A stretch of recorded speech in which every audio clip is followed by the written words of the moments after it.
Bien, buenas tardes. Soy Lidia Tamaira Pérez Meneses y en esta oportunidad voy a conversar con ustedes acerca del contrato electrónico como fuente de obligación.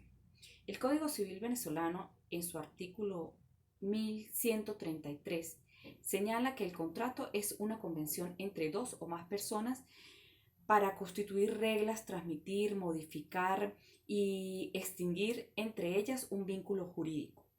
Los contratos electrónicos entonces son arreglos de voluntades celebrados a través de medios electrónicos por los cuales las partes, dos o más sujetos, establecen obligaciones exigibles voluntariamente. Los contratos electrónicos no son especiales o diferentes a los demás contratos, ni son ni se refieren a cosas electrónicas nada más. Este tipo de contrato es el contrato normal celebrado usando medios electrónicos, pero se les aplican ciertos requisitos adicionales de información, plazos, formas y obligaciones. El contrato electrónico se puede clasificar por su forma de ejecución, por la emisión de las declaraciones, por los sujetos que son parte del contrato electrónico, por el objeto del contrato. Por su forma de ejecución pueden ser directos e indirectos. El directo es aquel en el cual se entregan bienes inmateriales o la prestación de servicio sin que se requiera la presencia física del prestador. El indirecto es el que el que sí requiere de la entrega física de bienes muebles o la prestación de servicio personalmente. Su entrega o prestación no es inmediata por lo general. Su clasificación de acuerdo a la emisión de las declaraciones, el contrato puede ser puro, reactivos, interactivos y mixto. Respecto a los puros, las manifestaciones de voluntad se hacen a través de medios electrónicos. Los reactivos exigen de las partes el uso de herramientas adicionales de comunicación para poder llevar a cabo la contratación. Son los más comunes en sistemas de micropagos, contrataciones de servicios personalizados y ventas por catálogo. Los interactivos, el mismo lugar en donde se encuentra la oferta, se puede comprar o adquirir el servicio sin intermediarios. El mixto, la contratación o prestación de servicios, involucra sistemas tradicionales con los electrónicos. Su clasificación por los sujetos que son parte del contrato electrónico, estos pueden ser de consumo y mercantil. Los de consumo, este se da cuando en él participan al menos un consumidor o usuario. Por ejemplo, la compra de zapatos por internet.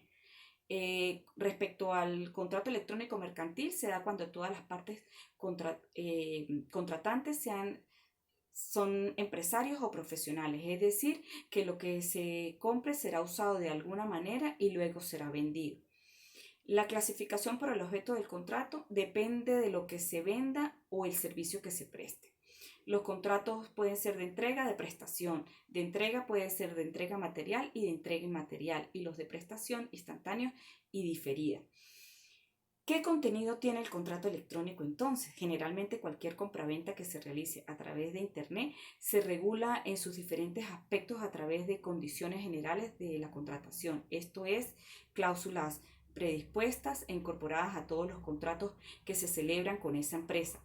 El usuario ha de poder leerlas y aceptarlas antes de contratar, así como guardarlas e imprimirlas. Es importante tenerlas en cuenta, pues en estas se regulan los aspectos básicos del contrato. ¿En qué momento se entiende que se ha celebrado el contrato? En la contratación electrónica es frecuente que se establezca un mecanismo de respuesta electrónico. En estos casos, el contrato que se celebra mediante dispositivos automáticos se entiende perfeccionado cuando se manifiesta la aceptación, es decir, una vez que confirmamos en Internet el último paso para adquirir el bien.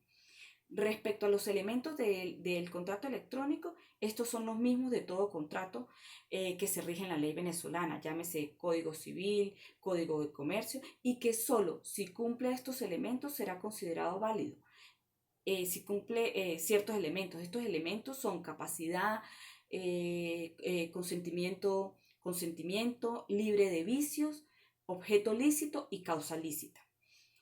Ahora bien, respecto a las características principales del contrato electrónico, encontramos que las operaciones se realizan a través de medios electrónicos. El lugar donde se encuentran las partes resulta irrelevante. No queda registro en papel por lo general. se reducen considerablemente los tiempos para efectivizar las transacciones, se reducen los intermediarios de distribución y las importaciones no pasan necesariamente por las aduanas. En relación a la identificación de las partes dentro del contrato electrónico, esta no se logra, pues únicamente la información que se obtiene es el correo electrónico o algún número de clave. Dentro de los principios que rige el contrato electrónico se hallan el principio de autonomía de la voluntad de las partes, el principio de buena fe contractual, el principio de relatividad del contrato, el principio que nos dice que lo pactado se obliga. A lo pactado se obliga. Además, está sometido a principios específicos de la contratación electrónica, principio de no necesidad de acuerdo previo, principio de equivalencia funcional y el principio de equivalencia formal. Del contrato electrónico surgen obligaciones. Las previas a la contratación, además de las obligaciones generales que se debe cumplir todo prestador de servicios cuando realicen actividades de contratación electrónica, tendrán la obligación de poner a disposición del destinatario en su página antes de iniciar el procedimiento de contratación y de forma permanente. Debe ser fácil y gratuita, información clara, comprensible e inequívoca sobre algunos extremos como aquellos que nos dicen que los distintos trámites que deben seguirse para obtener o para celebrar el contrato. Si el prestador va a archivar el documento electrónico en que se formalice el contrato y si éste va a ser accesible, los medios técnicos que se ponen a su disposición para identificar y corregir errores en la introducción de los datos y la lengua o lenguas en que podrá formalizarse el contrato. No tendrán la obligación de facilitar la información señalada anteriormente cuando ambos contratantes así lo acuerden y ninguno de ellos tenga la consideración de consumidor. Y la otra es cuando el contrato se haya celebrado exclusivamente mediante intercambio de correo electrónico u otro tipo de comunicación electrónica equivalente. Además, con carácter previo al inicio del procedimiento de contratación, el prestador del servicio deberá poner a disposición del destinatario las condiciones generales de la contratación, que en su caso deban sujetarse al contrato, de manera que éstas puedan ser almacenadas y reproducidas por el destinatario. Entre las obligaciones posteriores a la celebración del contrato hallamos que el oferente está obligado a confirmar la recepción de la aceptación al que la hizo por alguno de los siguientes medios: el envío de acuse de recibo por correo electrónico u otro medio de comunicación electrónica equivalente a la dirección que el aceptante haya señalado en el plazo de las 24 horas siguientes a la recepción de la aceptación, o la confirmación por un medio equivalente al utilizado en el procedimiento de contratación de la aceptación recibida, tan pronto como el aceptante haya completado dicho procedimiento, siempre que la confirmación pueda ser archivada por su destinatario. Se entenderá que se ha recibido la aceptación si su confirmación cuando las partes a que se dirijan puedan tener constancia de ello. En el caso de que la recepción de la aceptación se confirme mediante acuse de recibo, se presumirá que su destinatario puede tener la referida constancia desde que aquel haya sido almacenado en el servidor en que esté dada de alta su cuenta de correo electrónico o el dispositivo utilizado para la recepción de comunicaciones. De forma excepcional, no será necesario confirmar la recepción de la aceptación de una oferta cuando ambos contratantes así lo acuerden y ninguno de ellos tenga consideración de consumidor, o cuando el contrato se haya celebrado exclusivamente mediante intercambio de correo electrónico u otro tipo de comunicación electrónica equivalente, cuando estos medios no sean empleados en el exclusivo propósito de eludir el cumplimiento de la obligación.